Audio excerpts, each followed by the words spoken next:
Gelin bana hecam. Gelin rıhtarımın hamu serçabası sarar rahatına. Evden bu hamu demere dınava kuşiye da ben. Emiro kele kışadu baktavarın. İro vakfa İsmail Beşikçi. Ankara Kordoloji bakar dine.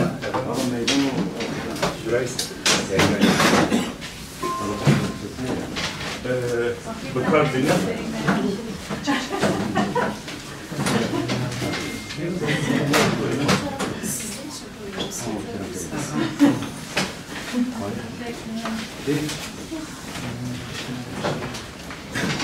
Evet, Ahmet'ten emsal ve tüzükler kadını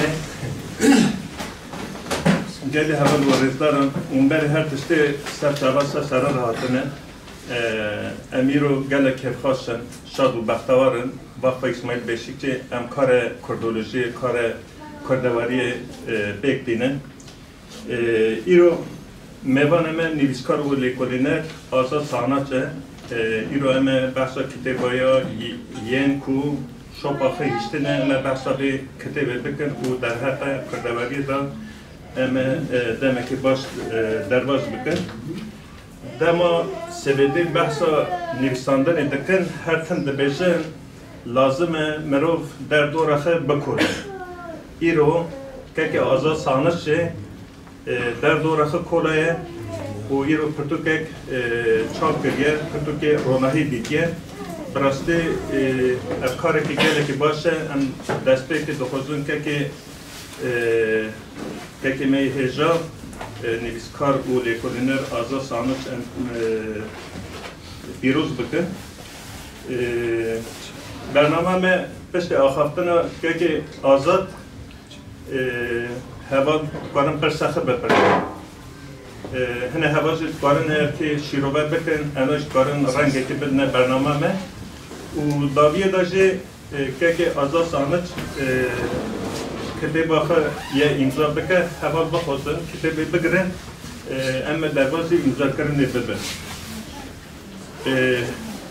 Daxwaza me, pêşniyara me ev e, mamoste me İsmail Beşikçi her tin dibêje, dema Kurd dîroka xwe dinivîse, lazim e pê zimana Kurdî, pê zimana xwe binivîsin. Ev ji bo me tiştekî giring e, lê îro kitêb zimana kitêbê Tirkiye û ser daxwaza kekê em bername xwe başindata Tirkiye berdevam bikin. Destpêkê yani öncelikle ben istiyorum Azad Hoca'yı biraz tanıtmak istiyorum. Şimdi arkadaşlar bu kitabın 107. sayfasında bir fotoğraf var.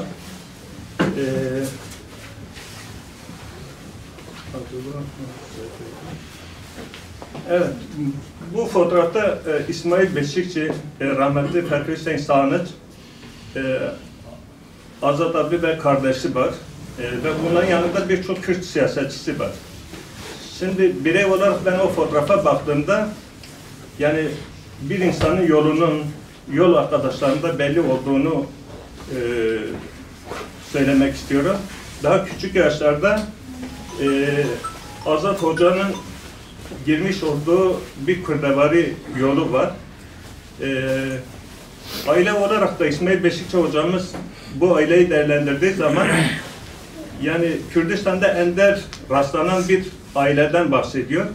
Çünkü ulusal mücadele içerisinde hem babanın, annenin, çocukların hemen hemen hepsinin beraber bu sürece dahil olduğu bir aileden bahsediliyor. Ve bunu bir ender durum olarak hocamız vurguluyor. Aynı zamanda bu ailede Kürt dili için Fekri Hüseyin Sanatçı'nın vermiş olduğu mücadelenin, uğraşların, çabalarının önemini de vurguluyor. Ve Kürtler arasında dil bilincinin gelişmesinde, yaygınlaşmasında ve bir ilgi alakanın oluşmasında bu çalışmaların çok önemli olduğunu vurguluyor. Yine Azad Hoca ile ilgili şunu söylemek istiyorum. Daha ilkokula bile giderken evleri basılıyor. Askerler, polisler eve geldiklerinde babalarına aynen şu lafı diyorlar. yine mi seni almaya geldiler? Babaları da evet diyor. Bunun üzerine bu Kürtçe geçen bir diyalogtur. MİT müdürü şeyi soruyor, yani bu konuşmanın içeriğini soruyor. Ve ondan sonra biraz yumuşuyor, yani bu aileye duymuş olduğu saygıdan olması gerekiyor. Orada benim dikkatimi çeken şey, yani Azat Hoca ile kardeşi sanki hiçbir şey olmamış gibi ve gidiyorlar kendi odalarına, derslerine devam ediyorlar. Azat Hoca Tatvan'da lise eğitimine kadar Tatvan'da devam ediyor. Tabii 1980 yılına gelinceye kadar bu çalışmalardan dolayı 20'ye yakın yakalanışı, gözaltına alınışı ve tutuklanışı vardır. 1980 yılında çok ilginç bir şey.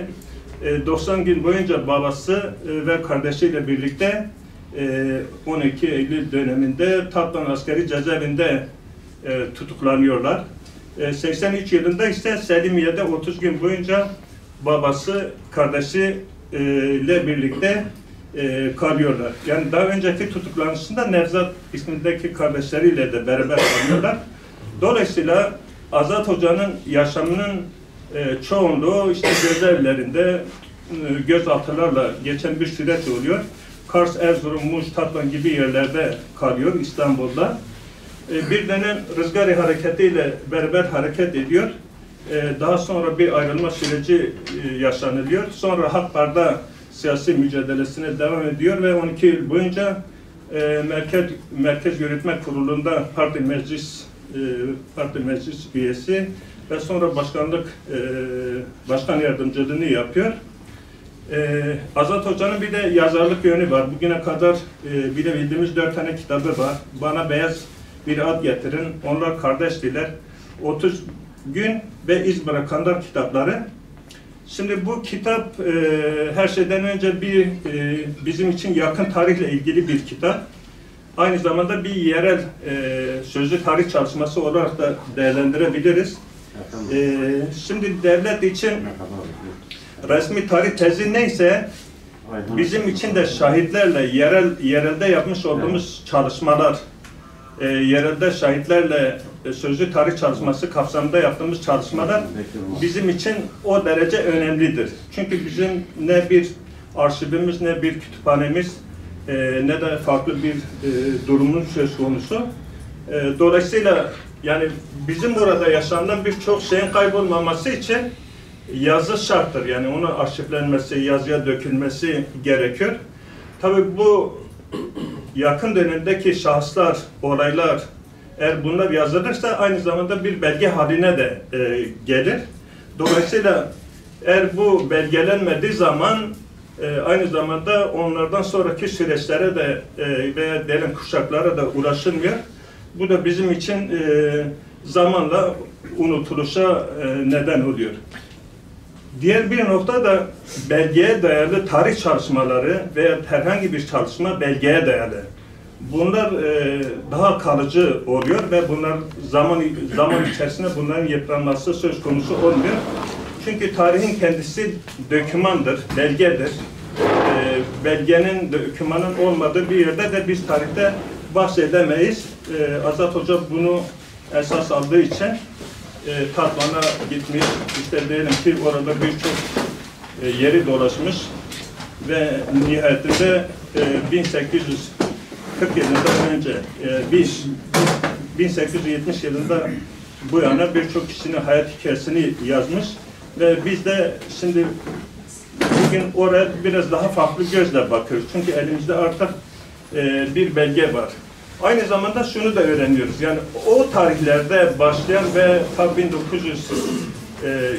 90'lara kadar gelen süreçte o ailelerin yaşamış olduğu süreçler var. Kişilerin yaşamış olduğu süreçler var. Sürgünler var. Yine hapis yatmalar var, öldürmeler var. Dolayısıyla bu kitabı değerlendirdiğimizde bu kitap aslında hem bir şahsın veya şahısların kitabı ama aynı zamanda ailelerin kitabı, buna mukabil olarak da aynı zamanda bir ulusun kitabı olarak da değerlendirmek bence yerinde olur. Yani nihayetinde bu insanlar kendi bu yaşanılan süreçte çok büyük travmalar, çok büyük acılar, çok büyük yaralar yaşadılar, gördüler. Dolayısıyla toplumsal olarak bizim güçlü bir belleğe sahip olmamız için bu tür şeylerin yazılması ve günümüze aktarılması gerekiyor. Çünkü bizim Kürt tarihini yazma konusunda belli bazı sıkıntılarımız var. Bunun üzerinde bence biraz durmamız gerekiyor. Dediğim gibi yani biz normalde belgelerden, doküminasyonlardan çok fazla onlarda beslenen bir halk değiliz. Onları toplama, işte diyelim günlük yazmak, bunlarda biraz bu geleneğimiz yok. Ve her zaman da şöyle bir şey söylüyoruz, yani bizim tarihimizin yazılması gerekiyor. Bu tarihi kimler yazacak? Dolayısıyla bu tarihi Azat Hoca, yani bu topraklarda yaşayan insanlar yazacak. Çünkü diğer kişilerin yazdığı tarih, işin doğrusu onlar kendi bakış açılarına göre yazdıkları için bizi çok da temsil etmeme durumu söz konusu. Dolayısıyla var olan meydanın boş kısmını Azat Hoca'nın bu çalışması bir nebze de olsa onu doldurduğunu söyleyebilirim.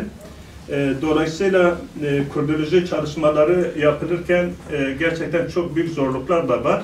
Azat Hoca da bu zorlukların bir kısmını yaşamış. Netice olarak bu tür çalışmalar bizim tarihe bakışımızda yeni bir pencere açıyor. Tarihi algılayışımızda yeni bir pencere açıyor. Bir de şu nokta çok önemli. Son olarak onu vurgulamak istiyorum. Burada okuyan, burada kendisini yetiştiren insanların çoğu medrese kökenli insanlar. Ve dikkat ederseniz medreselerde eğitim gören insanların birçoğu daha sonraki süreçlerde de göreceğimiz gibi işte kitaplar yazmışlar, çeviriler yapmışlar, toplumsal aydınlanmaya katkıları olmuş, toplumun aydınlanmasında önemli bireyler olarak var olmuşlardı. Ama 3 Mart 1924 tarihinde Tedridi Tedrisat Kanunu çıkarılıyor. Bunun da amaçlarının aslında bu aydınlanmanın önünü kesme ve tüm eğitim sürecini milli eğitime bağlama süreci yaşanılıyor. Ben fazla uzatmadan bundan sonraki kısmını ben Azat abiye bırakmak istiyorum. Evet abi. Serkan Hamid Khair, Serseram Sercama Rahat. Şimdi hocamın anlattığı şeylere böyle geçmeden önce neden yazmak gerekiyor diye düşünmeye başladım. Şimdi ben 2016 yılında bir kitap yazdım. Bana Beyaz Bir At Getirin, Diyarbakır Cezaevini anlatan ve dev yolu anlatan, dev gençlerden Türk solunun Kürdistan'daki örgütlenmesini anlatan bir kitap yazdım. Birçok eleştiri geldi. Özellikle Kürtlerin yaptığı eleştiri şuydu. Bir Kürt yok muydu yazsaydın? Türklerin de yaptığı eleştiri şuydu. Bir Türk yok muydu bir Kürt'e yazdırdınız bu kitabı? Bu ciddi bir tartışma oldu. Bazen beni üzdü. Biz bunu Sayın Abdullah Polat yanımızda onunla konuşurken abi sen neden yazmıyorsun diye ısrar etti. Ben bir tür yazmamak için sürü şey öğrettim. Çünkü meşakkatli bir şeydi. Abdullah Polat'ın ısrarı üzerine ben bu kitaba bir başladım. Bu kitaba başlarken aklıma simyacı geldi. Hani şu Paulo Coelho'nun yazdığı simya kitabı var ya. Simyacı, oradaki Santiago, İspanya'dan çıkıp Mısır'a kadar hazine aramaya gidiyor. Mutluluk aramaya gidiyor. Zengin olmaya gidiyor. Ama Mısır'a gittiğinde tekrar onun evinin adresi Meksika gösteriyor. Meksika'ya geliyor. Meksika'da evinin içerisindeki hazineyi buluyor. Biz Kürtler de bunu yaptık. Küba'ya gittik. Eritre'ye gittik. Etiyopya'ya gittik. Filistin'e gittik. Ama Nusaybin'e gitmedik. Doğu Beyazıt'a gitmedik. Kars'a gitmedik. Ahmet-i Hani'yi tanımadık. Mars'ı tanıdık. Said Kırmızı Toprak'ı tanımadık. Che Guevara'yı tanıdık. Elbette bunları da tanımak gerekiyor. Ama önce bizim evimizdekini tanımalıydık. Bizi tanımalıydık. Bizi yazmalıydık. Bizi görmeliydik. Ama biz bizden önceki, bizden olmayanları tanımak konusunda enformasyon aldık. Birileri bize bunları öğretti. Dolayısıyla şimdi aramızda çok kıymet verdiğim Melih Hüseyin'in kızı var. Çok kıymet verdiğim Melih Ahmet'in oğlu var. Çok kıymet verdiğim tarihte Kolombo Kerim diye bilinenin oğlu var. Hepinizden rica ediyorum. Lütfen bunları alkışlayın. Bunlar olmasaydı bu kitap çıkmayacaktı. Bu çalışma çıkmayacaktı. Serdar Epözdemir aramızda. Merhum Kürdistan şehidi Şevket Epözdemir'in oğlu. Şimdi elbette ki ben bu kitap çalışmasını yaparken bir sürü meşakkatle uğraştım. Tehditler aldım, rüşvet teklifi yapıldı, şunları yapıldı, bunlar. Babamızı yazma, şunu yapalım, babamızı etme, şunu yapalım. Yazarsan mahkemeye veririz. Halbuki bir tarih yazıyordu. Babaları bir tarih yazmıştı. Babaları mücadele etmiş ve korkmamıştı. Bu konuda bedel ödemişti. Ama çocukları ben 60 kişiyle yola çıktım. Ancak 35 kişiyi toparlayabildim. Belki tahttan da yazacak olan da 70 kişi geçmezdi. Benim tarih aralığımda. Ama 35 kişiyle kalabildim. Çünkü birileri bilgi vermedi. Ya oyaladılar, ya tehdit ettiler, ya kızdılar, ya bağırdılar. Halbuki babaları Kürt ulusal mücadelesinde, devrimci mücadelede bedel ödemiş, canını ortaya koymuştu. Çok üzüldüm. Çok canım yandı. Bu kitapta her satırında canım yanmıştır. Bilgi verenler canımı yakmıştır. Bilgi vermeyenler canımı yakmıştır. Bilgi verenler onların o trajedisi üzerinde canım yanmıştır. Bilgi vermeyenlerin de bilgi vermedikleri için canım yanmıştır. Şimdi tarihimizde iz bırakanlar dedi. Bu kitap Tatvan lokalinde ve özelinde yazıldı. Tatvan'a dokunmuş, Tatvan'da yaşamış insanlar üzerinde yazıldı. Amaç, hedef ne oldu? Amacım, hedefim, acaba birisi de çıkar Silvan'ı anlatır mı? Silvan'daki şahsiyetlerimizi, Lice'deki şahsiyetlerimizi, Doğu Beyazıt'taki şahsiyetlerimizi. Acaba biz Kürtlere bir bellek oluşturabilir miyiz? Acaba bir tarih oluşturabilir miyiz? Bir külliyat oluşturabilir miyiz? Evet, çok sevinçliyim. Diyarbakır'da yaptığımız söyleşide sevgili Ratip abi moderatörlüğümüzü yapıyordu. Ona da huzurunuza tekrar teşekkür ediyorum. Orada yaptığımız çalışmada daha sonra kitaplarını imzalamaya gelen arkadaşlar birçoğu ben neden Nusaybin'i yazmıyorum? Ben neden Kızıltepe'yi yazmıyorum? Yazmalıyım. Bu bir umut. Kürtler yazacak. Ama biliyorum ki meşakkatli bir alandır. Elbette ki iz bırakanlar kitabı eksiktir. İçinde yanlış da olabilir. Bir sürü bilgileri çek etmemize rağmen içinde eksiklerimiz çıkacaktır, yanlışlarımız çıkacaktır ama bu kitapta bir şey var arkadaşlar. Ben bardağın dolu tarafına baktım. Hiç boş tarafına bakmadım. O insanların, o mücadele tarihi veren arkadaşların hep dolu tarafını görmek istedim. Çünkü boş tarafları zaten düşman görüyor. Zaten hasitler görüyor. Biz onların dostları olarak onların dolu taraflarına bakacaktık ve ben öyle yaptım. Bu insanların birçoğuyla yazdığım arkadaşların birçoğuyla tanışıklığım da oldu benim ama mümkün mertebe kendi anılarımdan çok onların anılarını, onların yaşamlarını, onların mücadele tarihlerini vermek. Burada şuna da gelmek istiyorum. Kürdistan'da az önce hocam şeyden bahsetti, tevhid-i tedriat bahsetti. Yani milli eğitimden bahsetti. Bizim milli eğitimimiz neydi? 1924'den önce ve sonrası. Medreselerimizdi. Kürt medreselerinde ilim, irfan ve terbiye öğretiliyordu. Felsefe, mantık, matematik, fizik, cebir, kimya öğretiliyordu. Sadece bir ders fıkıh dersiydi. Kur'an dersi de veriliyordu ama bunun yanında 12 ilim. Biz Kürtler ona ne diyorduk? O 12 ilimli okuyan imama melay danzalim. Yani 12 ilmi görmüş imam diyor. Bu kitap çalışmasında ona rastladım.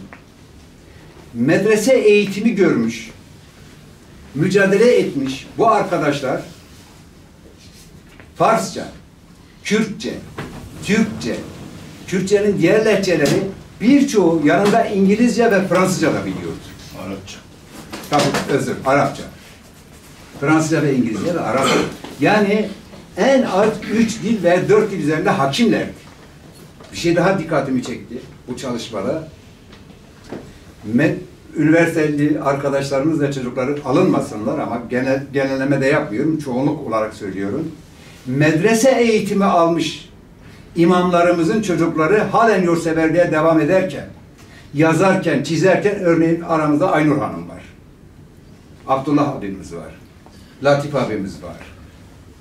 Yani medrese eğitimi almış, medreseden mezun olmuş imamlarımızın çocukları yurtsever mücadelede, milli mücadelede hayatlarını devam ettirirken maalesef benim babamın deyişiyle okullular, eğitimliler, üniversitelerin çocukları büyük bir kısmı maalesef hayatımız içerisinde yoklar. Yurtseverlik alanında yoklar. Halbuki onların çocukları muhtemelen bizden daha entelektüeldirler.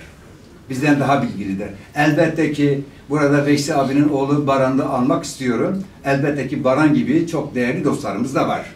Yazan dostlarımız da var. Ama şeye bakıyoruz, bir genelleme yaptığımız zaman medrese eğitimi almış, medreselerden gelen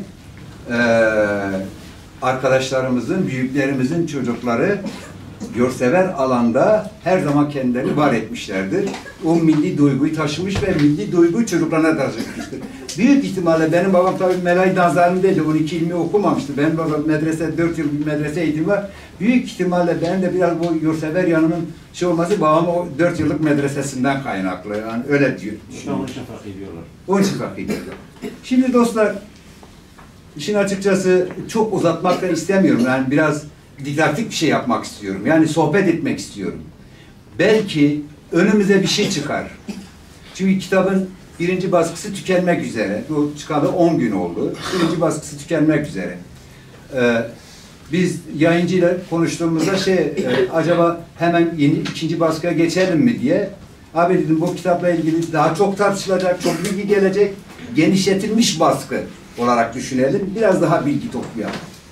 O yüzden bu tür söyleşilerde, bu tür konferanslarda onu dinlemek istiyorum. Bir şeyler öğrenmek istiyorum. Acaba benim bu kitaba katacağım bir şey çıkar mı? Bir şahsiyet çıkar mı? Farklı bir konu çıkar mı? Diye. Bu anda bu kitabın büyük ihtimalle hayatımda bir dönüm noktasıdır. O insanların hayatlarını okumak, o insanların hayatlarını bilmek, şey yapmak. Tabii burada Şerif Mamuk ve Ahmet Engin dostlarımız var. Onların kitaba sunduğu katkı da ayrıca kıymetlidir. Çünkü onlar benim ulaşamadığım ailelerin hakkında yani çocuklarının vermediği bilgileri onlardan alabildim. Eksik bilgileri onlarla tamamlayabildim. Yan çalışmalarla tamamlayabildim. Evet, o beyin tehdit edenler, mahkemeye vermek isteyenler, işte rüşvet teklif edenler, şunlar bunu yapanlar, onlara inat, onları da yazdım. Yani bilgi alabildiğim herkesi yazabildim. Bir tanesine ben şahit oldum. Evet. Netice itibariyle tabii Gürcistan tarihinde ben Tatvan odaklı çalışma yaptığım için Tatvan'ın dışında çok fazla yerlerle ilgili bir şey söyleme. Elbette hepimizin bildiği Ahmedi Hani var, hepimizin bildiği Meray Ciziri var vesaire. Bunlarla ilgili de bir şey söyleme hakkı var. Bir şey söyleyebilecek entelektüel birikime sahip. Ancak Tatvan'a geldiğimizde 1870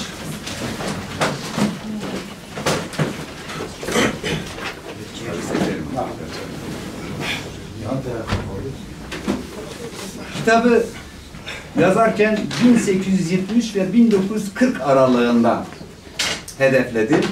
Bu dönemde yaşamış insanları yazmak istedim ama arada böyle bir iki tane torpil yaptığım arkadaşımız oldu, dostumuz oldu. 1943-42 doğumları da yazdık. Bir iki tane arkadaşımızın ve bir şey daha, çok üzgünüm ama yazdığım insanların birçoğu aileleri tarafından da unutulmak üzere, tarihe gömülmek üzere. Şimdi Meleğinüs'ü hatırlamak gerekiyor. Belki birçoğunuz bilmez Meleğinüs'ü. Meleğinüs ne diyor biliyor musunuz?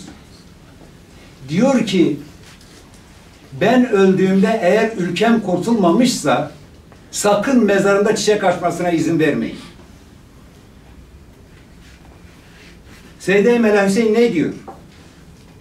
Kürtler için daha çok zamana, milli duygu, milli ferasete ulaşmak için daha çok zamana ihtiyacı var. Evet, Melek senin dediği gibi daha çok zamana ihtiyacımız var. O zamanı tüketmek üzereyiz. Şimdi Ali Güneş şöyle diyor. Türk olabilirim. Yani Türkiye Cumhuriyeti vatandaşı olabilirim. Türkçe konuşur olabilirim. Ama benim Türk olmam tabiata aykırıdır. Şimdi yine kitaptaki kahramanlarımızdan birisi Münir Akgün. Ona dönemin Bayındırlık Bakanı Koray Aydın buna bir zulüm yapıyor. Bu arkadaşımız müteahhittir. Müteahhitlik döneminde buna bir zulüm yapıyor. Elinde bütün işlerini alıp iflas ediyor. Memlekete gidemiyor. Arkadaşları rica ediyorlar Koray Aydın'dan. Ya böyle bir kıymetli bir müteahhit, iş bilen bir müteahhit. Buna bir iş verin. Koray Aydın diyor ki herhangi bir MHP ilçe teşkilatından bana bir üyelik belgesi getirsin. Ben ona istediği işi vereceğim. Arkadaşları sevinçle Münir Akgün'ün yanına gidiyorlar. Münir Akgün cevabı manidardır. Çocuklarıma babanız açlıktan öldü diyebilirler. Ama şerefsizce yaşadı dedirtmeyeceğim. İşte Münir Akgün. İşte bunların hayatlarını yazdım. İşte ben şunu söylüyorum. Arkadaşlar. Ülkemizde Kürdistan'da Türkiye'nin değişik parçalara dağılmış binlerce Kürt var. Böyle bedel ödemiş, böyle yaşamış ve yaşamı boyunca onurluca yaşamış.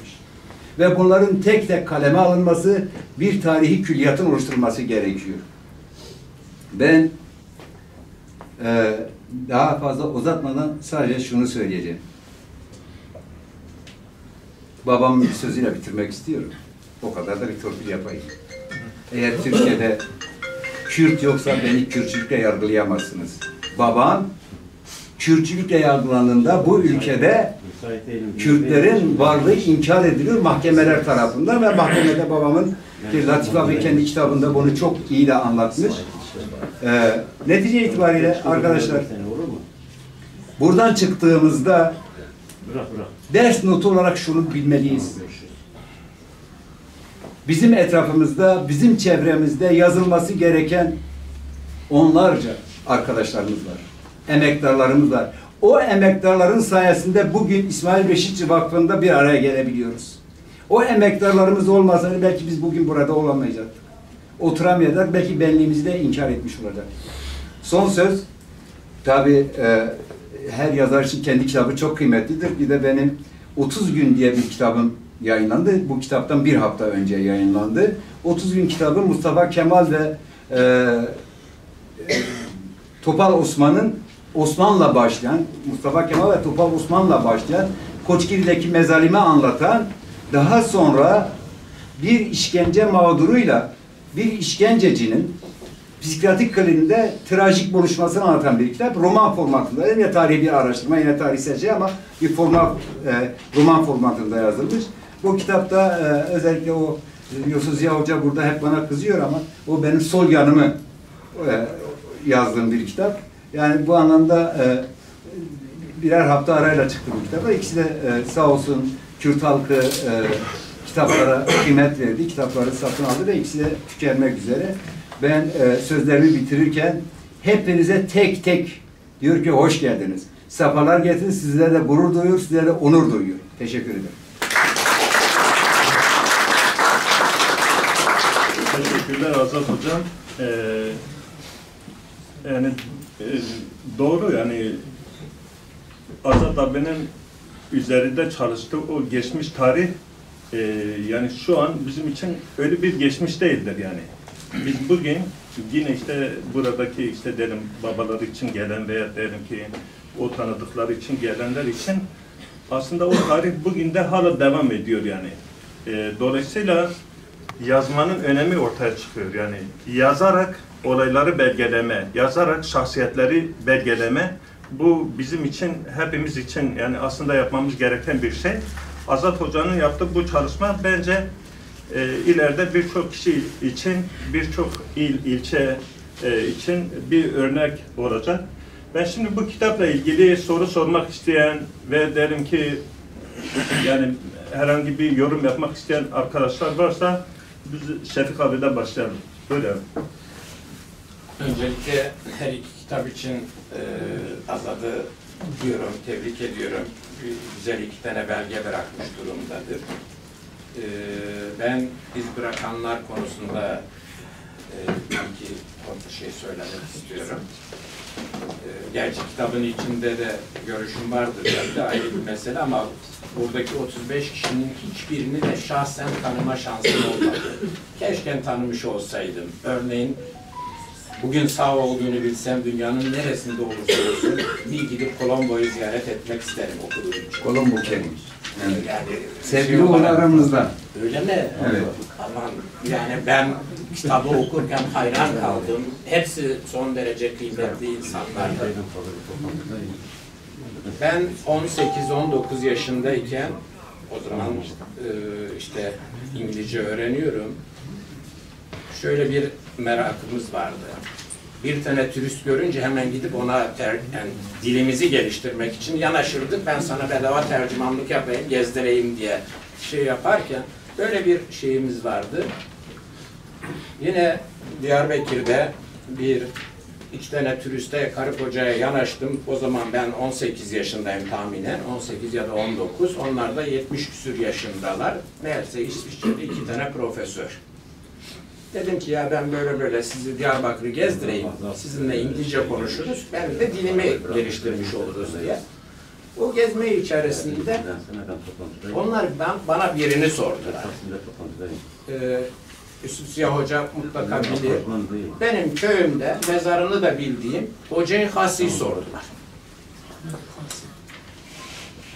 Niceliğimde deyince ben de hani oraya giderken bizim büyükler diyor bir tane var burada Hoca-i Hasi mezarı var. Biz de hem yeni de şey yapıyoruz, çok da kıymet vermediğimiz adam. İsveçli 2 tane profesör, dil bilimci şeydi. Benim sahip çıkmam gereken mirası bana sordular ki benim köyümde hemen en azından yaşamım boyunca senede 10 defa da mezarının yanından geçtiğim adamı ben tanımıyordum. Şimdi bu konuda değer yaratan insanlar bana göre mal mülk gibi bize mirastırlar. Mirasımızı, toprağımızı bize yaratanlar bu insanlardır. İşte hepsi farklıdır. Yalnız burada hepsinin ortak özellikleri vardır. Mutlaka kitap okuyunca zaten kendiniz de değindiniz. Hepsinin mutlaka en önemli ortak özelliği kitapta her birine ayrı ayrı koyunca bugüne ait farklı dersler çıkarabiliriz. Yani bizi bugünkü derdimizi ve karşımıza çıkan sorunların mesajlarını onların yaşamlarında görüyoruz. Bu anlamda son derece önemlidir. Ve bunların mesajlarını aldığımızda bugün bize dayatılan kavramların dışına onların nasıl çıktığını görme şansımız vardır.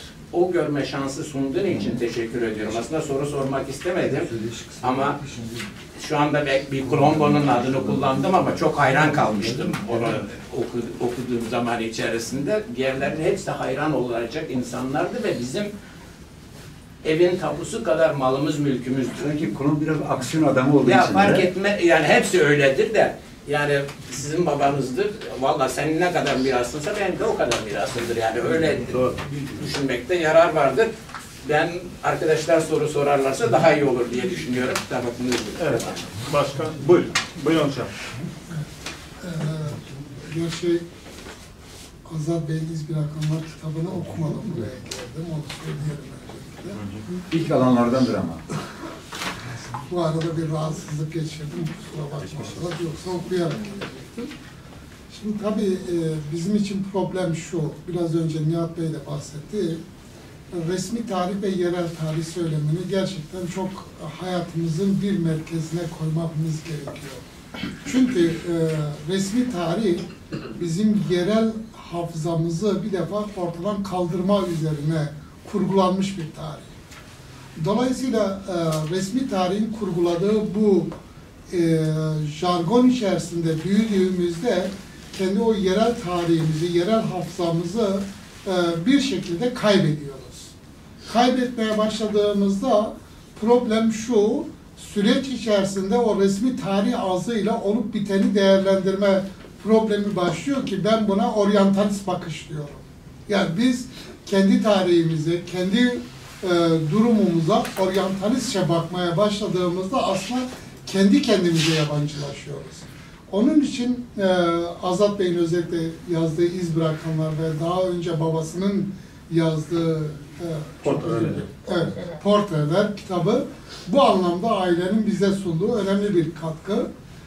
Mesela ben Peçar Tenkil Harekatı'nda bu anlamda resmi tarih ile yerel tarihin karşılaştırılmasını yaparak başlamıştım. Niye? Çünkü resmi tarih bize örneğin 1927 yılında yakılan 280 köyümüzün ve yakılan 10.000 insanımızı ne olarak tanıtıyor? Bize şöyle tanıtıyor. Diyor ki bunlar asi, bunlar çete, bunlar eşkıya ve benzeri. Oysa Azad'ın bahsettiği işte o kahramanların her birisi kendi yöresinde devletin o gün bize bu şekilde tanımlayıp bizim sonradan farkına vardığımızda bunların aslında birer ulusal kahramanımız oldukları gerçeğiyle karşılaşıyoruz. Bu nedenle ben kendisini kutluyorum. İnşallah okuduktan sonra bu arada 30 ile ilgili bir taş attı bana. Onu söyleyelim. Azat Bey'in solculuğu şöyle bir solculuk. Azat Bey indirilmiş solculuktan söz ediyor. Uydurulmuş solculuğu kabul etmiyor. Teşekkür ederim. Evet, teşekkür ederiz. Şey noktası doğru, yani resmi tarih tezine karşı bizler tarihi nereden tutmalıyız? Dediğimiz gibi yani bizim yani bir dedesizlik meselesi var. Yani bu Kürtler için ciddi bir mesele. Dolayısıyla senin yararlanabileceğin kütüphanen, işte diyelim ki arşivin olmadığı zaman kala senin insanın kalıyor ve senin o topraklarda yaşayan insanın kalıyor. Çünkü buraya gelenler, sürgün edilenler de zaman içerisinde o Kürtlü kimliğini bir tarafa bırakmak zorunda kalıyorlar. Mesela ben Zilan araştırmasını yaptığım dönemde Geliyor Zilan'la ilgili işte diyelim ki Ege kıyılarına gittik, orada birçok köyde dolaştığımızda herkesin söylediği şuydu: ben Kürdüm ama o kadar, nokta. Dili unutuyor. Zaten dil de olmadığı zaman Kürtlüğe dair bir şey kalmıyor. Evet, başka arkadaşlar. Abdullah abi buyurun, sizin isminiz de kitapta geçiyor. Evet. Şimdi başta Azat arkadaşımın, yoldaşımın gerçekten de bu çalışması çok değerli bir çalışma. Kitaba bakarken şahsiyetler üzerinde değil, aslında o şahsiyetlerin bugüne bize neyi verdiğini düşünerekten yola çıkmamız gerektiğini düşünüyorum. Bu konuda da Azat, ben bizzat kendim çok yakından şahidi de oldum. Çok büyük emek harcadı. Kendisini kutluyorum. Fazla da bir şey demek istemiyorum. Çok teşekkür ediyorum bu çalışmasından dolayı. Sen olmazsan olmaz. O senin emeğinin sayesinde. Yani bir şey diyebilirim. Buyurun. Şimdi 30 gün kitabıyla İz Bırakanlar tesadüfen aynı zamana denk geldi. 30 günü ben her iki kitap için Azat'ın ne kadar uğraştığını biliyorum. İki neslin, iki kesimin, bir medrese eğitimlilerin, yani ulusalcı, şöyle söyleyeyim, Kürdistanlı olanlarla farklı olanların yine aynı Kürtlerin nasıl davrandığını görmek açısından da iki kitap farklıdır. Bir, aynı konuyu aslında her ikisinde de vardır. Bir Azat konuşmasında şey dedi, biz eğitimliler nasıl davrandık, o beğenmediğimiz medreselerin çocukları nasıl oldu? İkinci kitapta bu ikisini çok net bir şekilde görebiliyoruz. Biz ne hata yaptık? Keşke dedelerimizin, babalarımızın yaşadıklarına yeterince bilgi birikimine, mirasına sahip çıkmış olsaydı aynı hatayı ben yapmayacaktım, Azat yapmayacaktı, Nihat yapmayacaktı, şey yapmayacaktı. Yani dikkatli baktığımızda iki şeyi arasındaki farkı eğer iki kitap okunursa görebiliriz. Evet. Başka Kerem abi. Öncelikle tebrik ediyorum Azat'ı. Kusura bakmayın. yerimden konuşuyorum, affedin lütfen. Ben Azad'ın bu çalışmasının biraz yakınındaydım. Zaman zaman sağ olsun paylaşıyordu zaten benimle. Karşılıklı olarak da aşağı yukarı yaptığı şey çok kıymetli bir şey olduğunu daha kitap çıkmadan söylemiştim kendisine. Ben bu çalışmayı bir hafıza çalışması olarak görüyorum. Yani milletler için bir milli hafıza çok önemli bir şeydi. Bir arşiv çok önemli bir şeydi. Bu bir arşiv çalışması bana göre. Ve bir hafıza çalışması, hafızayı tazeleme çalışması. Eğer bu tür çalışmalar olmamış olsa bir hafıza yitimi olur ki bu zaten felakettir milletler için. Bir millet kendi hafızasını ve tarihini yitirirse, yani silinirse tarihi, hafızası da kaybolursa o millet olmaktan çıkıyor. Sayın Hocam buradadır, haddimiz değil bu tür şeyleri söylemek ama şimdi başlangıçta şöyle bir şey düşünülebilir. Yani denilebilir ki efendim burada işte 35 kişinin hayatı var, portreleri var. Yazılmış böyle çok da filan büyük bir çaba gösteren filan bir çalışma değil. Herkes yapabilir diye düşünenler olabilir. Ben aynı görüşte değilim. Herkes böyle bir çalışmayı yapamaz. Bu çünkü aynı zamanda bir edebi çalışmadır da. Edebiyat herkesin geliştirebileceği ve hakkından gelebileceği bir olay değil. Bir editoryal çalışmadır bu. Bu kitapla iki şey amaçlanıyor benim gördüğüm kadarıyla. Birincisi o hafıza yitimine biz bir bariyer kurmak, hafızaya almak, arşive almak, bu insanların unutulmamasını sağlamak. İkincisi de yani yazılması gereken bir insanın yaşamını nasıl yazılacağına örnek teşkil eden bir kitaptır. Yani siz de Hüseyin Sağmış'ı veya da diyelim ki Melavusu veya Veys Zeydanlıoğlu veya işte Şevket Efendi'yi yani yıl dönümlerinde yazabilirsiniz, hayatlarını yazabilirsiniz, onların meziyetlerinden söz edebilirsiniz. Ama bu başka bir çalışmadır. Fakat bu kitapta ay alıp geçen insanlarla ilgili yapılan çalışma başka bir çalışma, başka bir şekildedir. Dolayısıyla kitabı bu yönüyle kıymetli buluyorum. Ben çok iyi bir çalışmadır. Kendisini tekrardan tebrik ediyorum. Kitaptan almamız gereken şey de şu, ben şahsen şu mesajı da alıyorum. Bu çalışmalar devam edecek biliyorum. Başka yerlere de örnek olacak, onu da biliyorum. Lokal bir çalışma olduğunu da kabul ediyorum ama zaten benzer çalışmalar hep lokal alanlardan başlayarak gider. Yani çoğumuzun yaptığı çalışmalar lokal. İşte Ziya Hoca da bu konuya belki bizden daha çok vakıf ama şöyle bir şey var. Biz eğer geçmişteki kahramanlarımızın, daha doğrusu ulusal mücadeleye katkı sunmuş veya da ömrünü vakfetmiş olan insanları gelecekteki kuşaklara bir biçimde iletmezsek, onlara ulaştırmazsak biz vicdanen rahat ölmeyiz. Dolayısıyla aynı zamanda bu bir vicdan muhasebesidir. Bir hesaplaşmadır, bir hafızadır, bir arşivdir. Ben kendisini tebrik ediyorum. Teşekkürler hocam. Başka arkadaşlar var mı? Evet. Buyurun. Merhaba Şeren. Şahin Başkin. Sertan. Ez master fizikiyim. Rastine ve bankişim. Ben sizinle xalafım le Türkiye hatiyem istedim. Jwe ez vaka bertek ez Türkiye naxoyim.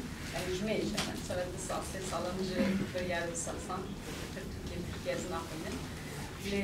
من نوارك هناك بالكيشة çünkü serburine ne olsa ve herhalde jiyain çizerevaç da çuyi falan az da bejman yani herkese ki ولا كو مثلا كرد بو بيجي از كرد جو هنج او كي از ميلاز نه كردم جو خاص سياسه تشتغل acaba kesin ku dile biçim jiyana qalbutin mesela işte Türk derketi jwara hani evliliğe de tiştek derket ya riştere derket ya çim mazvet bejim çünkü halem minjim nizi sahsala nişe digre yani not digre tişteyin işte herhalde de ben botanda da ben تشتين تير سري خالكان هن كيتي دقرتن كيتي كشتن فلان هموها نود بقرا روجا كم نقول خالها شما كوي ناكي برتوك افتشك بربالكيشة يعني بقى 6 سال أو 4 سالات هر نود بقري ودبي از جدي ده اب كسين كله بي برتوك ده حبيب بمرن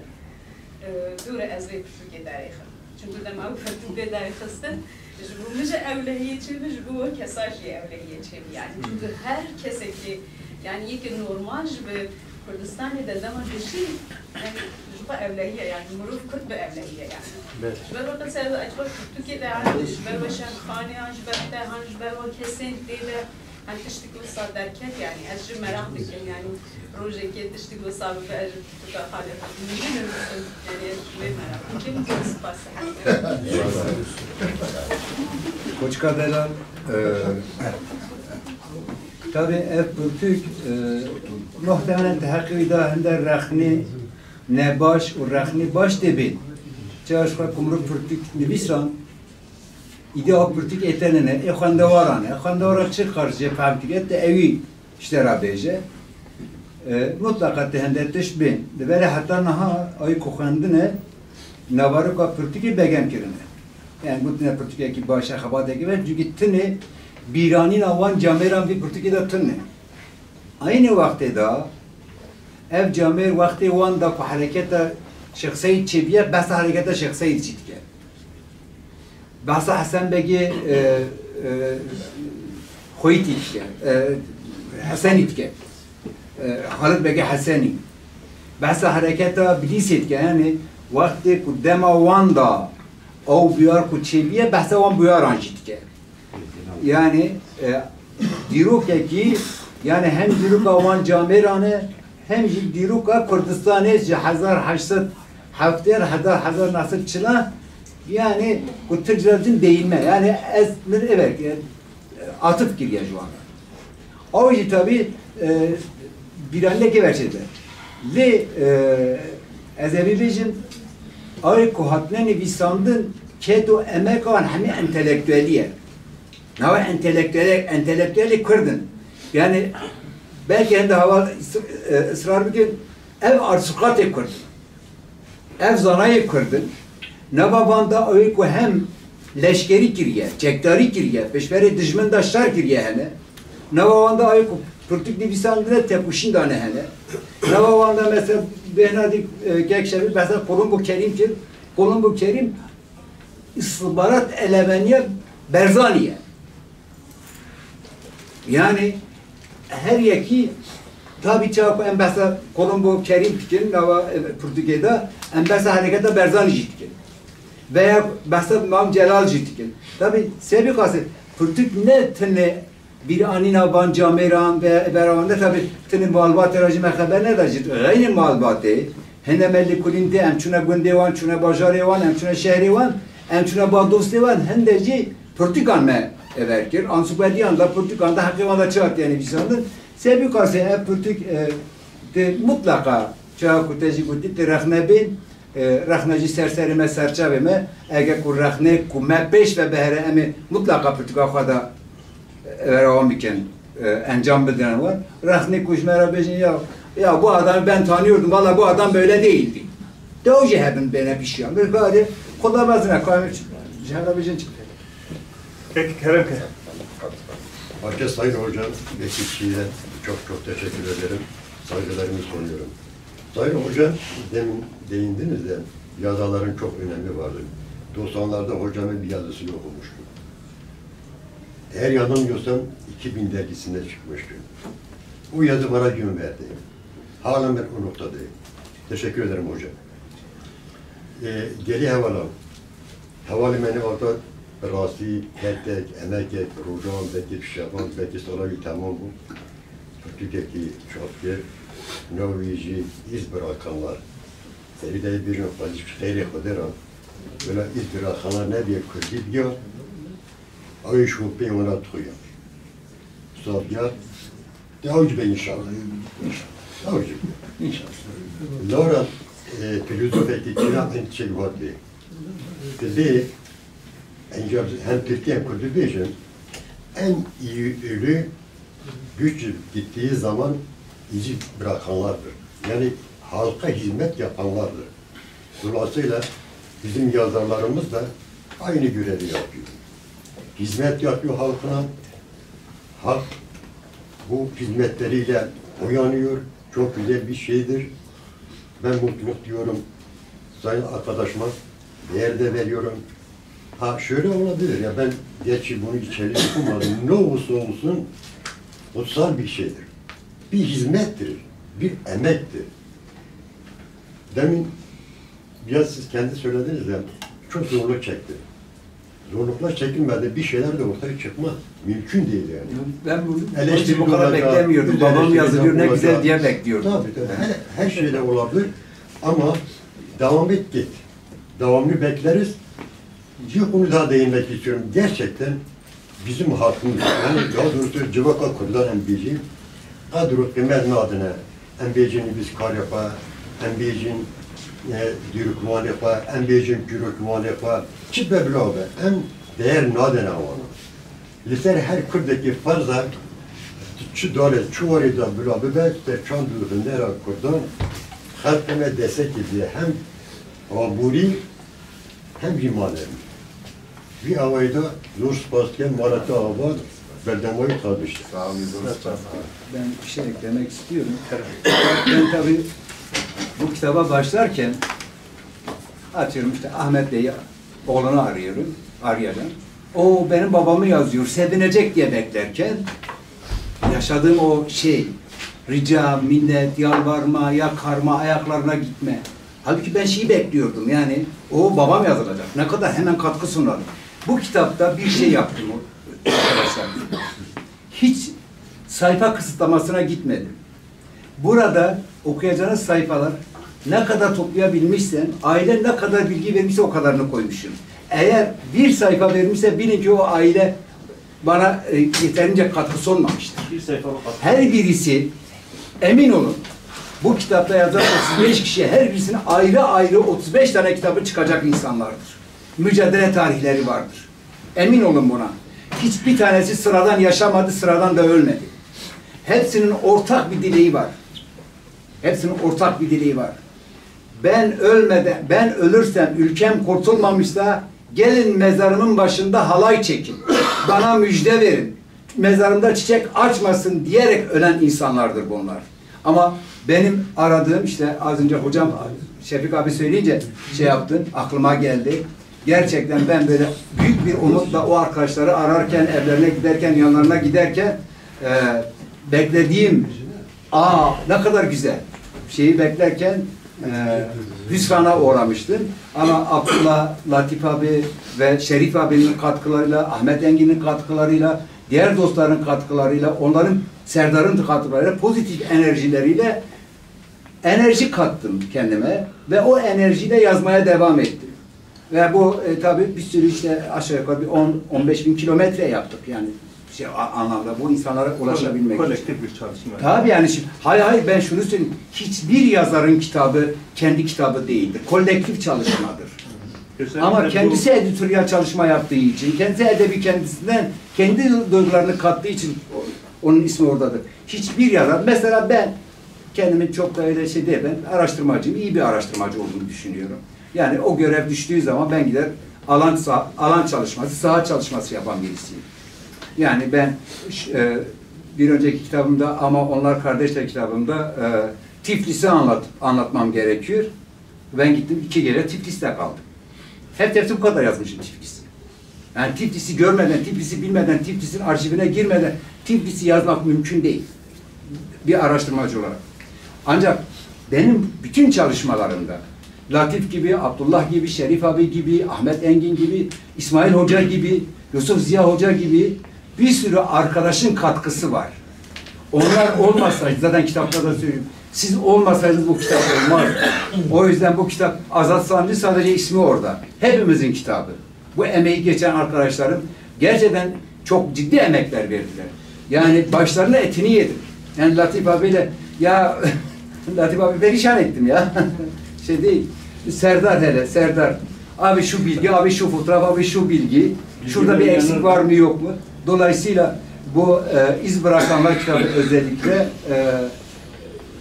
bir kolektif çalışmanın ürünüdür. Sadece editoryal çalışma ve kalemin duygusu aza sanacağı için. Evet. Evet. Kerem KKK.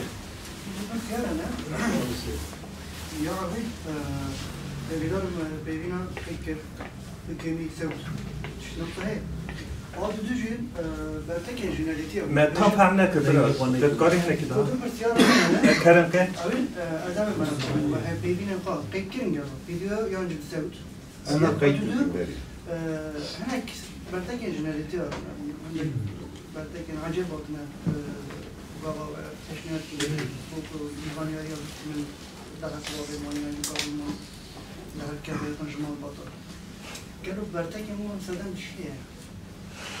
Peki tabi hendeki siyasiye, hendeki aburiye, hendeki tırse yani en bizim camir devleti ihalet istine ne bakırtıkiler ne çaba bir darbaz ve tırsa ku idi ihale nedeni hendeki dibin yani emin hande tiştan bejin peşarucu acaba devlet hakimede hende dava deneke fırsu pırsiyar ne kelime Mijit cevabı derse babam bu hatta mugu ez natırsın tinibisim hun tutursun ne bejin cimra yani elbette ki çağımın evi pırtıkini bize hassasiyet da van havalan avri ku divan da manezari tuan ma hassasiyet da van jibo peşarucu tişeki ne de seri var mı zamanı kitabı aneguri zamanı pırtıkı aneguri ayardır yani hende cihanda hende çil bejin flu heştinde tiştan من ناب نده جبو کو نوابی پرتغال کنار باندالا تذکریه کی نده سریال لیتابی تشتا evet tişta ez evit karın bejin yek jwan jbabe xwe şerim netikir tişta mazın balkeş av ek jbabe xwe şerim netikir babalarından utanmıyorlardı ama babaların yaptıklarından korkuyorlardı çekiniyorlardı başlarına bir şey gelecek diye ihale alamayacak sorgulanacak vesaire buna benzer endişeleri vardı ama hepsi babalarıyla onur duyuyordu. Bu da çok kıymetliydi. Onur duymaları da kıymetliydi. Bir soru vardı orada. Yani demet eve havata çekir yani tek yani. Ya şimdi Hazreti Türkiye Beyciğim evvel bütün çalışmalarında, bütün kitap çalışmalarında kayıtsız çalışmıyorum. Çünkü biliyorum bunu. Ben söylemedim. Ben anlatmadım. Ama yazar bunu böyle yazmış. Birçok yazar arkadaşımız bunlarla karşılaştı. Ben de karşılaştım. Dolayısıyla hafızam güçlüdür. Benimle yapılan çalışmayla ilgili yapılan bir konuda o çalışma mutlaka aklımda kalır. Ama sadece yarın öbür gün bu çalışmayı yaptım, ben bunu demedim demesinler diye o kayıtların hepsini ölçüyoruz. Yaptım yani, yapmak zorundaydım. Evet. O korkuyu yaşıyorum. Evet.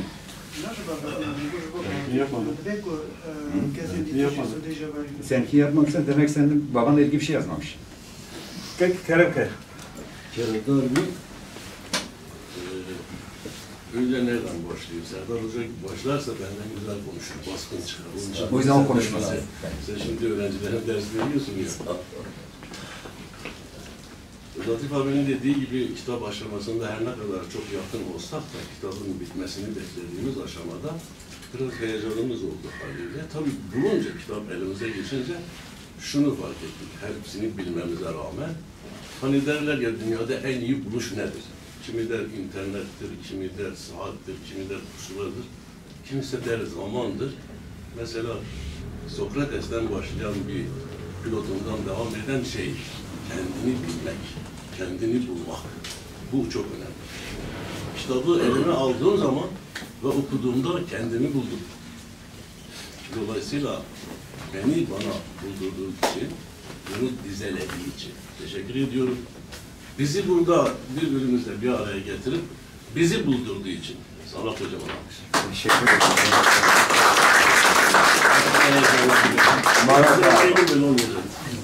Serdar Hocam. Ben evet birkaç şey söyleyeyim oradan atıfta oldu. Evet, evet. Laf atma. Bence cevap vermedi. Cevap vermeyeceğim. Cevap hakkı cevabı doğuruyor. Ama şöyle söyleyeyim. Kürdistan mücadelesinde burada olan insanların hepsi çok saygın, çok değerli Ben yazara hep buraya gelirken bir soru sormayı düşünüyordum, onu sorarak. Çünkü çocukluğum abilerimin izlerinde geçti, onları koşturdum, onlarla birlikte oldum.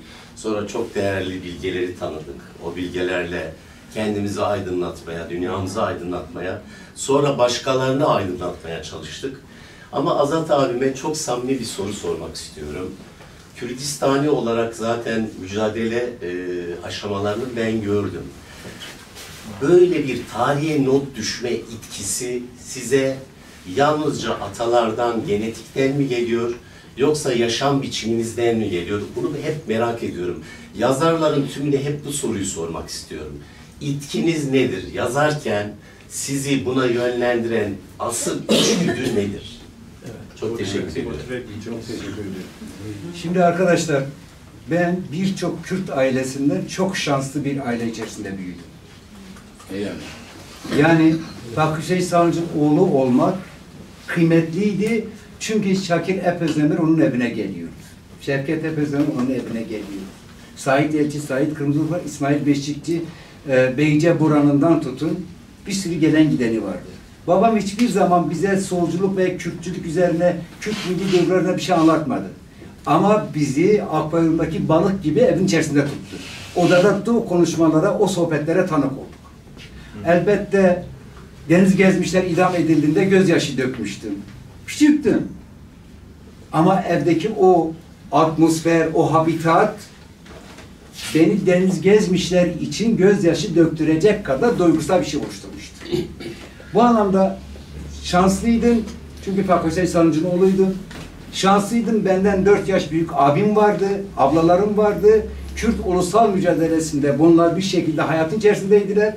Benle ikiz kardeşim Ferhat küçük olduğumuz için dolayısıyla benle Ferhat bunlardan çok şanslıydık. Tabii babamızın sürekli tutuklanması, sürekli işte alınıp götürülmesi, halk içerisinde bir sürü dedikodulara da maruz kalması. Şimdi tırnağını çektiler, bilmem idam edecekler, kesecekler, bir daha gelmeyecek. Hatta kitabın bir yerinde dayımın biri şey diyor, anneme diyor, bırak bunları çık gel seni evlendirelim, ne istiyorsun yani yeter, bu adamı artık öldürecekler gibi. Kitap, şu kitapta var, iz bırakanları da yazmışım, dayımla ilgili. Şimdi neticede böylesi bir ortamda büyüyünce ister istemez sol yanın, Kürdü yanın, milli yanın, toprak yanın gelişiyor. Elde geniş bir külliyat var. Kütüphane var. Artı Rızgariye, Özgürlük Yolu, DDKD ve diğer Kürdü sol gruplar tablanın içerisinde mevcut, sürekli bir tartışma ortamı var. Dolayısıyla isterseniz bilgilenme ortamı var. İsterseniz bilgileniyorsun. Bir süre sonra resmen bardağa benziyor sevgili Serdar. Bardak doldu mu taşıyor. Evet. Muhtemelen benim bardak doldu ve ben taşıyorum. O yüzden yazıyorum. Evet. Teşekkürler. Evet. Başka. Buyurun. Ben de öncelikli olarak Beşikçi hocamı selamlıyorum. Hepinizi selamlıyorum. Azat hocama da çok teşekkür ediyorum. Bana göre çok değerli bir şeye vesile oldu. Biz zaten öteden beri eğer Türk halkı... Benim cezaevi arkadaşım bu arada söyleyeyim. Bir işkence görmüştük. Bugüne kadar eğer Kürtler olarak istediğimizi tutturamamışsa, bir yere getirememizsek zaten kendimize sahip çıkamadığımızda bunun salt sebepleri vardır. Bunlara girmeye gerek yok. Hepimiz biliyoruz ve hepiniz çok iyi biliyorsunuz. Bunları girmiyorum. Ancak değer olarak birbirimize sahip çıkmak, değerlerimizi yüceltmek ve o değerler doğrultusunda hareket etmek her zaman önemli olmuştur ve bizim için her zaman önemli oldu. Babam bunu bize verdi. Babam Kürt halkının neler çektiğini, neler yaşadığını, neler yapıldığını ve neden bu halde olduğumuzu o kadar güzel, güncel olarak bir kahvaltı gibi bize sunuyordu ki biz bunun farkına vardık. Azat Hoca'nın söylediği gibi ille bir şeylerle uğraşarak ya da bilinçli olarak hani araştırarak, okuyarak değil, güncel olarak elimizde öğrendik. Ben ilkokuldayken Kürtlüğün Şivan Ferver'in kasetini getirip evimize koyarak ve biz o kaseti dinlerken Kürt ve Türklüğü öğrenmiş olduk. Ve o zaman babam bizim damarlarımıza basmaya başladı. Aynı şekilde bulunduğu yerde nereye giderse bütün bu hizmeti vermeye çalıştı. gurur duyuyorum. O tür insanlara saygı duyuyorum. Gerçekten de 12 ilmi okuyan o insanların bugünkü üniversite retrofitlerinin de onlara yetişemeyeceğini biliyorum. Tenzih ederek söylüyorum. Ve sadece şunu tekrarlamak istiyorum. Azat Hoca'ya teşekkür ediyorum. Çok güzel bir şey yapmış. Umuyorum ki devam eder ve bu tarz bilgilerin belgesel olarak, kitap olarak böyle sürekli daim olarak kalması. Kürtler bu anlamda çok kaybetmiştir. Umuyorum ki çok daha iyi olacaktır. Teşekkür ediyorum. Çok teşekkür ederim. Teşekkür ediyoruz. Başka Kerem. Teşekkür ederim öncelikle İsmail Beşikçi Başkan'a da. İz ve isim bırakanların tarihsel hafızada canlı tutulması için çok önemli bir çalışma. Bununla ilgili Hacı Kadri Koyun'un çok güzel bir sözü var. Şey diyor, Mel bujin misli seyberi uttave evey baki dünyenet her nave. Yani ölüm ve yaşam gölge ve güneş gibidir. Baki kalan tek şey isimdir. Bu anlamda bu isimlerin yaşatılması çok önemli. Benim sorum, Kürtçe'de sorulan soru aslında. Siz bu isimleri belirlediğinizde direkt mesela 35 isimde herhalde bu isimlerin hepsine ulaşabildiniz mi? Ya da bu isimler daha fazlaydı da bazılarına ulaştınız ve herhangi bir bilgi alamadığınız oldu mu? Mesela bir yazar vardı Avrupa'da, Oremal isyanı ile ilgili bir yazı yazacaktı. Benim köyüm de oraya yakın. Benden eski büyüklerime soru sormamı istedi. Ben bazı büyüklerimize sordum. Korktular. Yani sizin dediğiniz gibi çekindiler. Bizim başımıza bir şeyler gelir. İşte geçmiş zaten. Bizim dedelerimiz falan yaptılar. Yani övülmeleri gereken bir şey. Konuşamadılar. Bir şey söylemediler. Sizin de o yönde ulaşamadığınız insanlar oldu mu? Yani o belirlediğiniz isimlerden yazamadıklarınız oldu mu? Ya da eksik kalan oldu mu? Merak ettim. Hocam siz tabii geç geldiniz. Ben daha önce bunu açıklamıştım. Şimdi şu 30 gün kitabında Koçgiri'yi işlemek istedim. Koçgiri'de yaşanan trajedi, yani Sivas'ta yaşanan trajedi yazmak istedim. Sayın Yayıncım Köroğlu ve Şefik abi çok emek vermemize rağmen, Koçgiriler Derneği'ne gitmemize rağmen, Karslara oraya buraya gitmemize rağmen Koçgiri ile ilgili, yaşanan trajediyle ilgili hiçbir bilgiye ulaşamadım. İnsanlar biliyor, ikinci, üçüncü koşaktan tanıklar var, duymuşluklar var. Halen onlar bile korkuyordu anlatmaya. Dolayısıyla bu kitabın mesela 3 yıllık bir çalışma süreci var. Emin olun bu kitabın 2 yılı araştırmayla geçti. Yani o insanları bulup konuşturmayla geçti ve konuşmadılar. Şimdi bu kitapta da aynı şeyi yaşadık. Bu tabi 60 kişiyle yola çıktık. Bu isimleri tespit ederken önce bir kaba bir tespit yaptık. 50'ye düşürdük. Daha sonra bunu daha fazla efor ve daha bütçe de gerektiği için bunu 1870 ve 1940 aralığında sınırladım. Çünkü ondan sonrası işte Ulusal Mücadeleye katkı sunmuş şeyler de var. Koşaklar da var. 50 koşağı dediğimiz, 68 koşağı, 78 koşağı dediklerimiz var. Ona da yazmak gerekiyordu. Tabi birisini yaz, bir diğerini yazma derken sıkıntı olurdu. Elbette ki ben ulaşamadıklarım da ama bir şey var. Bu kitapta yaşayan 3 kişi. Birileri hepsi ölmüş. Dostlar bir şey daha söyleyeyim. Her yazılmayan gün kayıp bir gündür. Çünkü insanlar ölüyor, yaşlandılar. Onlar yaşarken yazmak gerekiyor. Arayıp bulmak gerekiyor, onları dinlemek gerekiyor. Ben bu kitaba 10 yıl önce başlamış olsaydım, emin olun bunun belki %30'uyla birebir görüşecektim. Benim birebir burada görüştüğüm Şakir Epözdemir'dir. Bilmezsiniz ama İsmail Hoca bilir, Abdullah Özdemir'dir, Azer dediğimiz. Başka yok. Yok yani, birebir görüştüm, halen yaşayan 2 kişi var. Onun dışında hepsi öldü. Ama 10 yıl önce olmuş olsaydı muhtemelen bunların şahsiyetlerle görüşecek. Mesela Aynur'un babasıyla görüşmüş olacak. Yani dolayısıyla gecikmemek gerekiyor. Çünkü insanlar ölüyor. İnsanın doğasında ölmek var ve öleceğini bilen tek varlık insandır. Karşındakini öleceğini de bilen tek varlık yine insandır. Ama buna rağmen biz bu insanlara sorumluluk sahibi olan bizler. Yani ben bir sorumluluk sahibiyim. Ben bu kitabı bir kitabım olsun diye yazmadım. Bir sorumluluğumun gereği olarak yazdım. Bir sorumluluk sahibi insanlar elimizi çabuk tutmamız gerekiyor. Umarım sorunuza cevap olmuştur. Teşekkür ederim. Mümkünse belki... Hocam buyurun. Hocam kazık soru yok. Yok soru yok. Değerli dostlar, yerel tarih çalışmasının böyle bir handikapı var. Yani ne çalışırsanız çalışın, sonuçta eğer yerel tarih çalışıyorsanız, yerel tarihe konu olan insanların bir anlamda güvenlik kaygıları var. Yani konu olanların güvenlik kaygısı var. Ben aynı problemi yaşamış biri olarak, mesela Peşertenkil Harekatı 1927 yılında 280 köyü kapsayan ve 10.000 insanın diri diri yakılarak öldürüldüğü bir tarihsel dönem.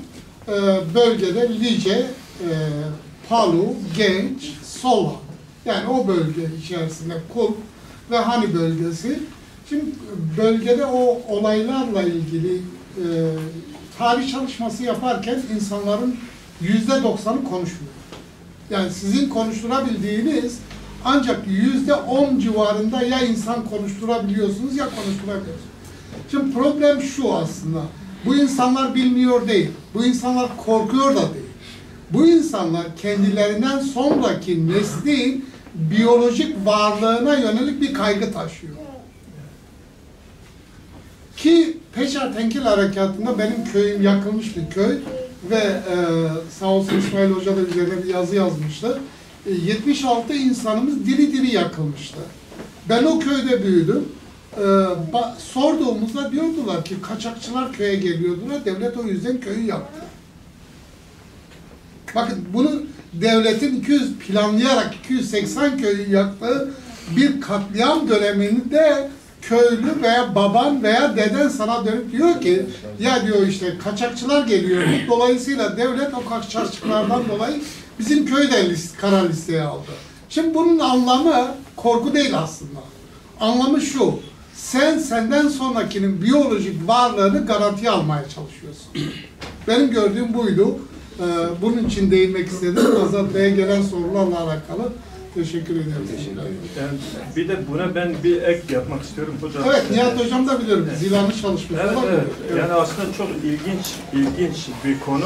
Bir de insanlarda şöyle bir duygu da var. Yani insanlar yani bu olayın çözülemeyeceğine dair büyük bir umutsuzluğu yaşıyorlar yani. Doğru. Yani diyor ki ben söyleyeyim, ben konuşayım.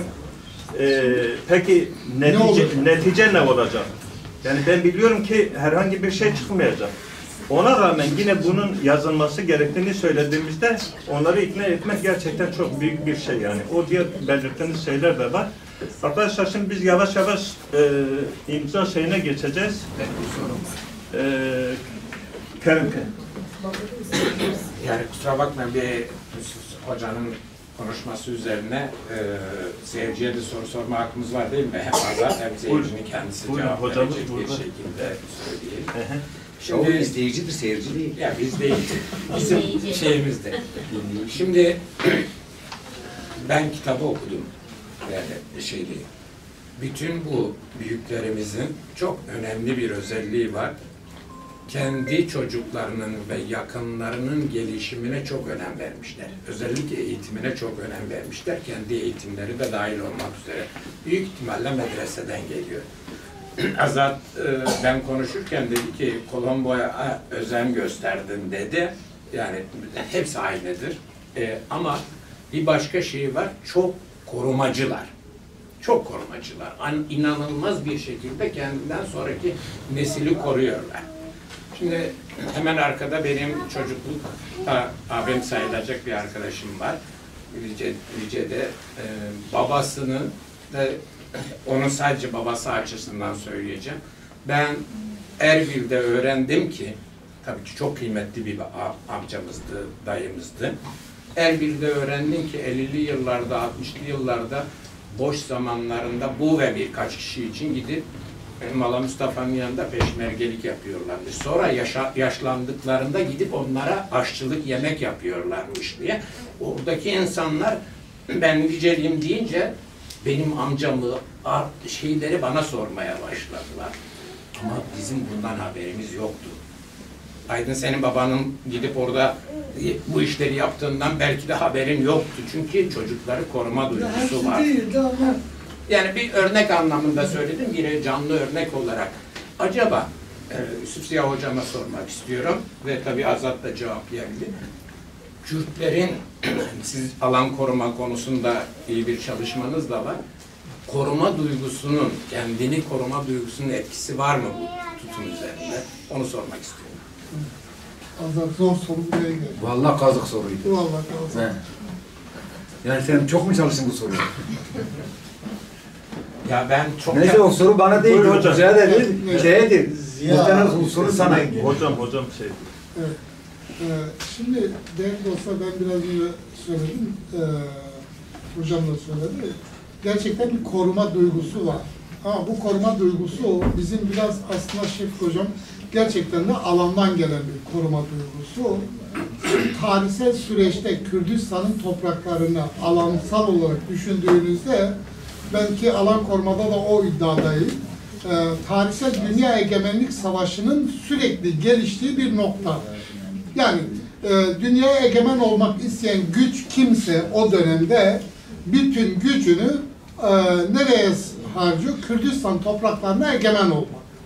Dolayısıyla dünya egemenlik savaşı yürüten güçlerin bulunduğu veya çatıştığı bir ortamda Kürtlerin merkezi bir otorite oluşturmalarının güç olduğunu iddia etmiştim. Ki bu iddiam devam ediyor. Haftaya inşallah Azat Bey'in moderatörlüğünde o konuyu tartışacağız burada tekrar. Dolayısıyla o ne yapıyor? Sizin küçük çaplı ve içe kapanık bir yapı oluşturmanıza yol açıyor. O küçük çaplı ve içe kapanık yapı süreç içerisinde sizin psikolojik yapınıza da etki ediyor. Ki biraz önce verdiğiniz örnek gibi. Çevre bunu bilmiyor ama küçük çaplı biliniyor aslında kendi içinde. Dolayısıyla bu biraz o tarihsel sürecin bize yansıttığı bir psikolojidir diye düşünüyorum. O koruma duygusu oradan ki bundan sonraki çalışmada mesela kavramsal olarak da işte alan korumala güvenlik kaygısı. Bizim güvenlik kaygılarımız var ve bu tarihseldir. Günlük bir şey değil, tarihseldir. Bu güvenlik kaygısı bizde süreç içerisinde neye yol açmıştır? Bu sefer kimlik krizine. Bak Azat Bey'in bahsettiği bir şey vardı. Dikkatinizi çektim bilmiyorum. Hepsi babalarıyla gurur duyuyordu. Bugün yani tek kelime Türk, Kurmancı veya Zazaki veya bir Sorani, Gorani bilmeyen bir Kürt dahi Kürtlüğünü asla inkar etmez. Ama sorun Kürt ulusal egemenliğine geldiğinde çekingen davranır. Bu da Kürtlerin kimlik krizidir. Evet. Evet. Naha em bahsa Bitlis'i diken nava cemaate da وقت دجن ميرا بيتلسي كاكي مرازي نظر جمعات ماذا بجاجتنا يا ميرانجي از دخوزم قالوا جبونا جمعات ما كاكي مرازا تشبج جبونا بي قراتي جبونا بيتلسي طرفاني از جي سلام الحمو والان دوستان حاضر دكم و سپاسیا كاكازار دكم دست خواهش راستی تومارکرنا بیجم جیانی یعنی مهمه جبو ملتکی مثلا ودگرن دیروکا خواه بلگین دیروکی کردی دست مدانین یعنی هجمارک پر کم هنه ایکو هنه جی که مرف صدان صد بیجه کردی دوان 1000 سال داوی و 500 سال بتایبتی 500 سال داوی ده بری هم زیده بلگین کردی که عایده کردابن نویسکی بتایبتی زیده نابینن ام دیروکا خوش کی هندبن جه ملت دل هندبن زیده تر جبروی کردات ناو کردات جبر کرد ملت کی ناو میدانا بیجم سه پار زمینا و هر دم لسروان ایریش هریه هر دم شر و پفچون و قاویتنه چیا به چیا کارینه سر پیاب سکنه باجاروانی اف 2000 سالت ناو کرده دا دمدریش پیک نهاتیه جبروی کاری نویسه جی پیک نهاتیه به تایبتی تسردما بیجم نوجن دا کرد کنگی دست به نویسه دکن سری 100 ساله بیستا جارکتن استانبولی روزنامه پیشین بوارو هر اوسا belki یک دو ورگیر چه بده hecmarek kuvar dertin komele çetin nizam çi. Temenevi jî yani şer cihanı yekem çend sal peşiyaviye 3-4 sal. Yani karın bejim seri 100 sal bejim 1908 hatta 80 دوی نوبری داشت یعنی 20 دوی نوبری داشت 4 سال شری جهانی شد تشتی نویسکی گلکی او نویسی هندک عثمانی نه یعنی ترکی نه هندک کردی نه به تایبتی کنگی نویسا کردی با کرد تایبتی بیجم به پارچه دنجی کمزه دارنگه بلکه باشور فرقک هده او جی دیسا لسروان ظلمان نظام چیه؟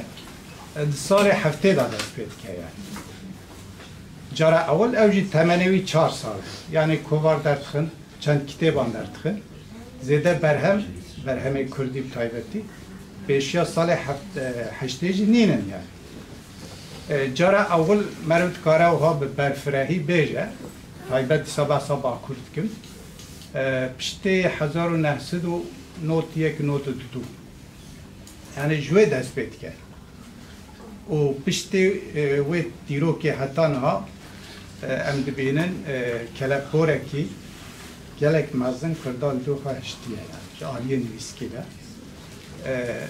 مرد دکاره ببیجه ایدی کرد نویسن یعنی ولاتی خواد نویسن گندی خواد نویسن اگر چطه که هم توازن و ساجه نبه اوجی لدو خواه چه دهیله حافظه کی دهیله حافظه کی آماد که جبروی تشتکی به قیمت نینه تچرونیسی لسر بیجم داره بره کلیه نواله پاز دوار اف تمام پارچه کی جیانا کردینه یعنی کردستانی نه کی چه بنویسه اف دبه بلگه کیش دیروک یعنی و قیمت تاوی گلکیه جبروی البته که ادبیات بیا منیج بو زمان بکاریا گوتنه کی ویژه دی ساجی متخصص کردی بس لجبر کو اوا زمان جرا او خاص اساس نینه یعنی الا هم بلا کردی به کردی بیا باشتر بو البته دی بلگه این دیرو کی مثلا شرفنامه جی به فارسی آتیالیسی جبو مگلک منطقه هیا جبر کو برهمک ادبی بینه جبروی دستخوشیا که آزاد دکن و هیویدارم هر کس قنبه گنده خواب بنویسه اگر نکاره گنده خواب بنویسه بلا خواب بنویسه Marifat akademisi. Ben spas. Arkadaşlar başka konuşmak istemeyen birisi yoksa ben son sözü de Zana'ya vereceğim. Sen çok video çektin ama baban da burada epey şey konuştu, kitap yazdı. Ben senin duygularını da alıp böyle şeyi bitireceğiz, sonra imza geçeceğiz. Yani açıkçası babamla ilgili çok konuşacak şey var. Aslında benim de birkaç sorum olacaktı. Madem öyle sorumu sorayım. Evet. Başkalarına sordurtacağım. Ama ben senin duygunu da öğrenmek istiyorum. Yani. Ya duygum, babamın da bahsettiği gibi, onun yetiştiği aile ortamının bir benzerine ben de yetiştim. Sonuçta onun arkadaş çevresiyle beraber olduk, Hakbar çevresinde, Rızgarı çevresiyle beraber ben de onlarla büyüdüm. Gürcistan'ı bilinceye sahip olmaya çalıştım. Bunun yanında iş hayatında da hiçbir zaman bunu gizlemedim, saklamadım da Kürt olduğunu. Arkadaşlarım benim de, iş arkadaşlarım beni gördüğünde, Kürtçe konuştuğumu gördüğünde bayağı şaşırırlar. Zana'yı Kürt ismi olarak da bilmezler. Farklı bir isimmiş gibi düşünürler. Genelde nerelisin diye sorduklarında göçmenim derim. Nereden göçtüm? Bitlis'ten göçtüm. Bunun alkışlanması lazım.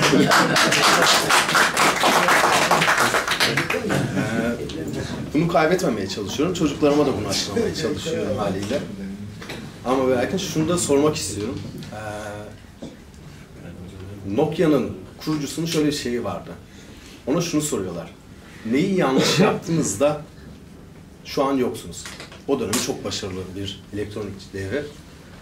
Biz bir şey yanlış yapmadık diyor. Biz eksik yaptık diyor. Bunları yazarken, bunları okurken bu şahsiyetleri neyi eksik yaptılar, neyi yanlış yaptılar demeyeceğim, neyi eksik yaptılar sizce? Ve Kürdistan kurulmadı. Hadi hazır sorudan sonuç gördüm. Hazır soruyu gördüm. Ya bardağın dolu tarafını yazmaya çalışıyorlar ama asıl önemli şey bardağın boş tarafına bakmak. Yani arkadaşlar Çok çalışmış. bu çok çalışmış. Ben onu burada söyledim. Burayı terk etmem lazım.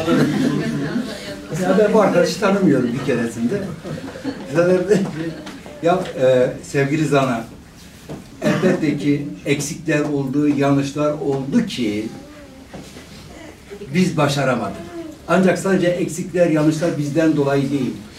Toprağımızın ve coğrafyamızın kadim olmasındandır. Yeraltı, yerüstü zenginliklerimizin çok fazla olmasındandır. Dicle, Fırat'a sahip olmamızdandır. Petrol koylara sahip olmamızdandır. Kürtçe diline sahip olmamızdandır. Dolayısıyla tarımda, endüstride, astronomide güçlü olmamızdan geliyor. Atı terbiyeleştiren, ateşi hapseden Kürtler olduğu içindir. Dolayısıyla sadece atalarımızın yaptığı eksik değil. Bizim toprağımızın zenginliği, coğrafyamızın zenginliği, kadir şinaslığımız ve tarımla uğraşan bir toplum olduğumuz için de savaşı bilmediğimiz, kavgayı bilmediğimiz biz Kürtlerle ilgili şu söylenir. Kürtler misafirperver. Çok misafirperverliğinden dolayı. Çünkü biz Kürtler tarımla uğraşmışız. Çünkü bolluk içerisinde büyümüşüz. Çünkü bolluk içerisinde yaşamışız. Savaşçı bir millet değiliz. Biz kahraman bir millet değiliz. Ama biz buğdayı biliriz. Biz Dicle ve Fırat'ı biliriz. Bu anlamda sadece atalarımızda eksikliği yakalamak, eksikleri onlarda bulmak, onlar neyi yapamadılar diye sorarsak onlara haksızlık yapacağımıza inanıyorum. Çünkü Kasr-ı Şirin'le ikiye bölünen toprağımız Misak-ı Milli ile 4'e bölündü ve biz hep yok sayıldık, inkar edildik. Sadece Keban'daki elektrik için, Batman'daki petrol için, Şırnak'taki kömür için ve zengin coğrafyanın sahibi olduğumuz için bizim eksiğimiz, aksağımız güçlü topraklara sahip olmamız. Umarım cevap olmuştur. Sanırım sana iyi bir cevap oldu. Hak ettiği cevabı aldı. Aldı ben de. Hazır bir soruydu ya. Arkadaşlar biz artık daha sona geliyoruz. Yine bu kitapta geçen 1967 yılında Melare Şidergat'ın Mele Cizir'in divanını alıp Tatvan'a getirmesi ve oradaki medresedeki bulunan öğrencilere bunu verdiği zaman orada çok büyük bir heyecan dalgası gelişiyor. Ben de sözlerimi şöyle bitirmek istiyorum. Ondan önce benim bir önerim olacak. Birkaç arkadaş da söyledi. Aslında bu kitap eğer ikinci baskı yapacaksa bence Kürtçe olarak yayınlamayı da hak etmiştir. Çünkü birinci baskı sanırım 1000 kitaptır. O da az bir şey değildir yani günümüz koşullarında. Dolayısıyla öneri olarak sadece bu kitabın Kürtçe olarak da yayınlanmasını istiyorum. Tabii bizler de bu kitaplara sahip çıkmamız gerekiyor. Ahmet Efendi diyor yani bir ülkede eğer okuyucu yoksa şairlerin suçu ne yani? Dolayısıyla yazılmış hepimizin önünde. Dolayısıyla bizler sahip çıkmamız gerekiyor. Yine toplum olarak da Mele Mahmud Beyazıt'ın bir sözünü söyleyerek bitirmek istiyorum. Mele Mahmud Beyazıt de şunu vurgular. Der ki eğer bir toplumda, eğer bir devlette sanat, edebiyat, kültür, şiir gelişmese orada kıyametin alametleri baş göstermiştir diyebiliriz. Dolayısıyla ben de diyorum ki bizim toplumumuzun daha iyi olması için bu edebi çalışmalara, işte benim bu yazan arkadaşlara, sanatsal etkinliklere hepimizin bir şekilde sahip çıkması gerekiyor. Ve biz de İsmail Beşikçi Vakfı olarak burada bunun çabası içerisindeyiz. Bugün de buraya zahmet edip geldiğiniz için hepinize tek tek teşekkürlerimizi iletiyorum. Var olun, sağ olun.